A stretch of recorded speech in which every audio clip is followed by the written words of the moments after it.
गावकऱ्यांनी सांगितलं की मी 40 वर्षाच्या नंतर आलो आहे.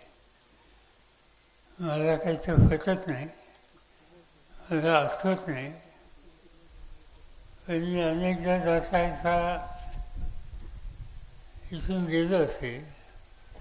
मला असं वाटतं की 2 महिन्याच्या पूर्वीच मी कांबळेश्वरला तरी आलो होतो किंवा जात्याचा दौरा. अनेक वर्षापासून आपले संबंध आहेत. 1967 साली मी पहिल्यांदा महाराष्ट्राच्या विधानसभेला उभं राहिलो. त्या काळामध्ये तुम्ही लोकांनी मोठ्या मतांनी मला विजयी केला. तशी त्या काळाची निवडणूक सोपी नव्हती. सोमेश्वर कारखान्याचे बाबाराव काकडे यांच्या विरुद्ध ती निवडणूक होती. मी कॉलेजमधून नुकताच बाहेर आलो होतो आणि मोठ्यांशी संघर्ष होता. त्या काळामध्ये कठीण फूल जो आहे त्याच्या वर जाणं तेवढं सोपं असायचं नाही आणि निभूत आणखीन अवघड असायचं. एवढा मोठा संघर्ष होता. पण त्या संघर्षाच्या काळात सुद्धा या तालुक्याच्या जनतेने आणि विशेषतः त्या काळाच्या तरुण पिढीने मला मोठ्या मताने विजयी केलं. आणि तेव्हापासून आजपर्यंत गेली 50-60 वर्ष कधी महाराष्ट्राच्या विधानसभेला, कधी देशाच्या लोकसभेला, कधी राज्यसभेला, ज्या निवडणुकीला मी उभा आहे त्या निवडणुकीला तुम्ही लोकांनी मला विजयी केलं. याचा अपवाद एकदाच आहे की एकदा आता उत्तमराव बोलले त्यांच्या भागातून एकदा मी लोकसभेला उभा होतो माझ्यामध्ये. तेवढं एक जर अपवाद शोधला तर सगळ्या निवडणुका याच भागातून झाल्या आणि या सगळ्या तुम्ही लोकांनी यशस्वी केल्या. आजची निवडणूक ही सुफिया यांची 4थी निवडणूक आहे. याच्या आधी 3 निवडणुकीत तुम्ही विजय केला आणि परवा झालेली 4थी निवडणूक इथंसुद्धा तुम्ही फार मोठ्या मताने सुफियाला विजयी केला. यावेळीच्या निवडणुकीकडे सगळ्या देशाचं लक्ष होतं. कुठेही गेलो तर चर्चा असायची, बारामतीला काय होणार, बारामतीला काय होणार. काहींना काळजी वाटत होती, काहींना वाटत होतं व्हावं म्हणून. पण मला खात्री होती की या भागातले तुम्ही सगळे मतदार बंधू भगिनी कुणी किती विरोध केला तर तुम्ही तुमच्या मताचा निर्णय घ्यायची वेळ तुमच्या येईल त्या मतदान केंद्रात जाल आणि नेमकं कोणतं वचन दाबायचं हे तुम्हाला सांगावं लागत नाही. ते तुम्ही दाबता आणि ते दाबून तुम्ही सुफियाला मोठ्या मताने विजयी करा. आजकाल उत्तमला सांगत होते की देशाचे प्रधानमंत्री किती मतांनी आले होते.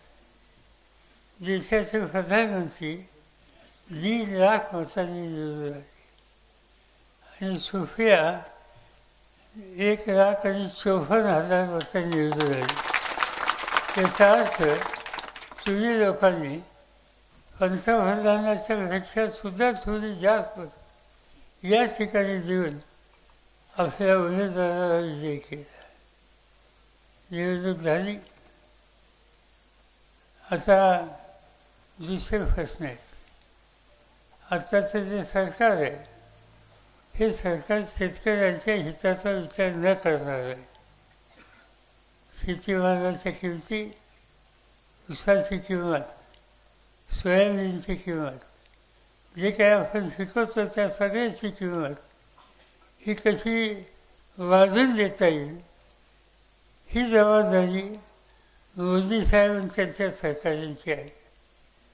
मोदी साहेब निवडणुकीच्या काळात सांगायचे की माझी गॅरंटी आहे, मोदींची गॅरंटी आहे. पण ती गॅरंटी काही आम्हाला पण दिसली नाही. दिवसेंदिवस साखरेची किंमत कमी कशी करता येईल, ऊसाची किंमत कमी कशी करता येईल, दुधाचे भाव कसे कमी करता येतील, जेणेकरून उत्पादन करणारा कष्ट करणारा शेतकरी आणि त्याचं कुटुंब हे अडचणीत कसं येईल हा विचार करणाऱ्या लोकांच्या हातात आज देशाची सत्ता आहे. मोदी साहेब आणि त्यांचे लोक सांगतात की आम्ही खाणाऱ्याचा विचार करतो, पिकवणाऱ्यांचा नाही. माझं त्यांना म्हणणं एकच आहे, उद्या पिकवणारा घरी बसला तर खाणारा काय खाईल. खाणाऱ्याला खायचं असेल त्यालाही खायची व्यवस्था करूया. पण हे करू शकतो जो काळ्या आईची इमान राखून शिवारात राखतो, पीक घेतो, देशाचं अन्नधान्याचं उत्पादन वाढवतो, तोच घटक तोच माणूस खाणाऱ्याच्या हिताची जपणूक हा करू शकतो. आपण दुधाचा धंदा वाढवला. आज दुधाचा धंदा तुमच्यापैकी दूध स्वतःची दूध घालणारे कुणी आहेत का? कुणी हात वर करा. आज बरेच आहेत. आता दुधाचा चारा, गाईचा चारा, गाईचे खाद्य या सगळ्या गोष्टी दिवसेंदिवस वाढत जायला लागल्या. महागाई त्याची आहे आणि दुधाची किंमत वाढत नाही. राज्य सरकारने जाहीर केलं की आम्ही लिटरला आणखीन 5 रुपये देणार आहोत. अजून ते 5 रुपये मिळाले नाहीत. जाहिरात केली पण दुधाची किंमत वाढत नाही आणि त्याचा परिणाम आज दुधाचा धंदा हा न परवडणारा झालेला आहे. आणि हे सगळं चित्र बदलायचं असेल तर राज्याची सत्ता ही सुद्धा आली पाहिजे.